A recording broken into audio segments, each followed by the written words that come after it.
Annyeonghaseyo, Puraimida. Hari ini aku bakal ngasih tahu ke kalian tentang beberapa urban legend atau mitos yang terkenal banget di masyarakat di Korea. Kita langsung mulai dari sekarang. Go! Jadi yang pertama itu adalah cerita ada seseorang perempuan.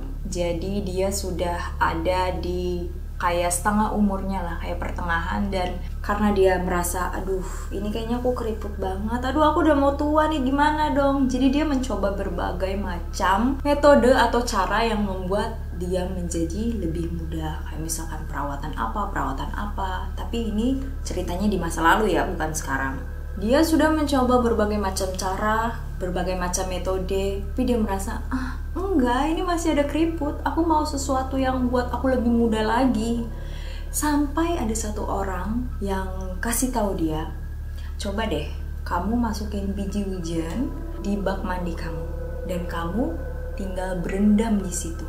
Terus dia awalnya, agak bingung dong, karena itu adalah cara yang gak biasa. Ya udah, tapi akhirnya karena dia berpikir, oh ya udah nggak apa-apa, aneh pun nggak apa-apa, yang penting aku bisa jadi muda lagi. Akhirnya dia mengikuti dari cara orang tersebut. Keesokan harinya dia mengisi air di bak, kemudian dia isi itu semuanya dengan biji wijen. Dia masuk ke dalam bak dan mulai mandi. Nah, jadi dia di kamar mandi itu mulai berjam-jam nih, mandi, sampai mamanya bingung. Kamu kenapa lama banget sih di kamar mandi? Kamu kapan selesai? Terus dari dalam, anaknya si ibu ini bilang, ya sebentar lagi. Tapi berjam-jam kemudian gak keluar-keluar. Ibunya mikir, aduh jangan-jangan ada yang gak beres nih.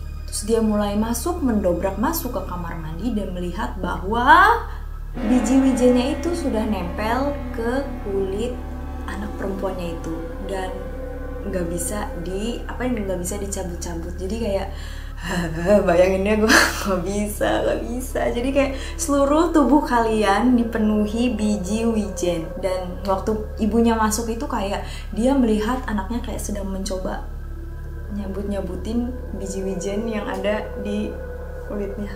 Oh my god, serem banget, merinding banget ini coy. Jadi kalian kalau misalkan mau cakep, cara yang normal aja nggak usah pakai biji-bijian gitu ya guys. Serem banget. Oke, cerita yang kedua ini adalah seseorang yang punya masalah kulit juga. Dia itu mukanya tuh jerawatan banget, parah. Pasti stres banget ya, namanya jerawatan. Mau keluar-keluar pasti diliatin orang kayak, kamu jerawatan ya, pasti gitu kan. Jadi dia udah ngerasa stres banget. Dia udah mencoba berbagai cara untuk ngilangin jerawatnya, tapi nggak berhasil juga. Terus ada nih seseorang yang nawarin atau kasih tahu cara terbaik untuk menghilangkan jerawat. Oke, apa itu? Ditanyalah sama orang ini. Caranya gampang banget. Kamu cuma tinggal taruh kecoa di bawah bantal kamu ketika tidur. Sama ya kayak tadi, awalnya dia ngerasa, aduh ini kok aneh banget sih, tapi karena benar-benar dia udah merasa frustasi, jadi akhirnya oke lah, aku akan nyoba cara ini. Lalu di malam hari ketika dia tidur, dia nangkep kecoa. Oh my god, aku tuh benar-benar fobia banget sama kecoa. Jadi dia masukin kecoa ke bawah bantalnya, kemudian dia tidur di atas bantal itu. Pagi harinya pas dia bangun, dia lihat cermin, wah bener nih hilang. Jadi ajaib nih emang ya yang ngasih tahu. Tapi pas dia lihat lagi, lah tapi kecoanya nggak ada nih. Tapi dia merasa, oh ya udahlah, orang ya udah, ini tandanya mungkin kecoanya udah berbakti kepadaku menghilangkan seluruh jerawat di muka. Mungkin dia mikir gitu ya. Jadi ya udah, berarti bagus nih, bisa dicontoh. Tapi keesokan harinya dia terbangun dengan rasa yang sangat tidak enak. Dia merasa mukanya tuh kayak gatel, kayak panas, kayak tahu kan kalau misalkan jerawatan itu biasanya kalau ada mau tumbuh atau apa pasti kayak merah terus panas, terus kayak rasanya tuh pengen digaruk deh gitu. Terus pas dia lihat di cermin dan memperhatikan dengan seksama, jadi cerminnya tuh dia deketin terus dia ngeliat gitu. Dia melihat bahwa pori-porinya atau kulitnya itu dipenuhi dengan telur kecoa. Nggak bisa bayangin guys, kayak oh my god, kenapa harus kecoa gitu loh. Cerita yang ketiga ini mirip sama mitos atau legenda hantunya Jepang. Jadi ceritanya orang Korea itu selalu bilang sama anak-anaknya, kalian jangan pulang malam-malam ya. Kalau misalkan kalian pulang malam-malam, hati-hati ada si perempuan ini.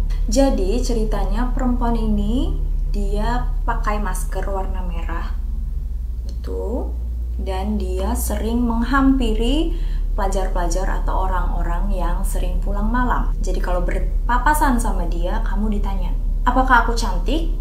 Apakah aku cantik? Kalau misalkan kamu lari, kamu bakal sampai dikejar lagi sama dia, dan ditanyakan hal yang sama. Apakah aku cantik? Kalau kamu bilang iya, dia bakal membuka maskernya dan nunjukin kalau mulutnya itu udah robek sampai pipi. Jadi pokoknya mulutnya tuh udah robek gitu. Terus kamu bakal ditanya lagi, kalau kayak gini aku masih cantik nggak? Kalau misalkan kamu jawabnya enggak, kamu bakal dibunuh sama dia. Kalau misalkan kamu jawab iya, yang artinya bohong, kamu juga bakal mulutnya dirobek dan dibuat sama cantiknya seperti dia. Jadi udah deh, kayaknya kalau misalkan kamu ketemu sama dia, udah goodbye, bye-bye, udah gak bakal selamat. Tapi ini mitos ya, nggak tahu sih bener atau enggak.